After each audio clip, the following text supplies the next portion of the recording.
आकाशी तिचे चित्त तसं तुमचं चित्त तिथं ठेवा. मग तुम्ही कुठलेही काम करा, फक्त ते काम करताना त्याचं स्मरण ठेवलं की ते कामच चांगलं होणार, कामामध्ये चुका होणार नाही. समजलं नाही? आणि ह्यासाठी हे तुम्हाला सांगण्यासाठी नामस्मरण करा, नामस्मरण करा. यासाठी जन हो, यासाठी जन हो अवतराले सज्जन या सृष्टी, अवतराले सज्जन या सृष्टी. यासाठी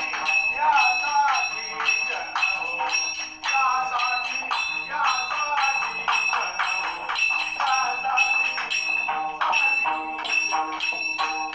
तुका म्हणजे प्रार्थना करावा देवा. प्रत्येक शब्दाला अर्थ आहे आणि प्रत्येक शब्द आता इथे एवढ्या वेळात बोलता येणार नाही.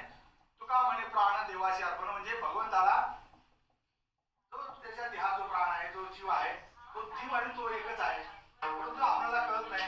म्हणून तो त्याला द्यायला काय त्याचं नुकसान आहे. तेरा तुझको अर्पण. आता मी फुलं जरी घातली असती त्याच आहे.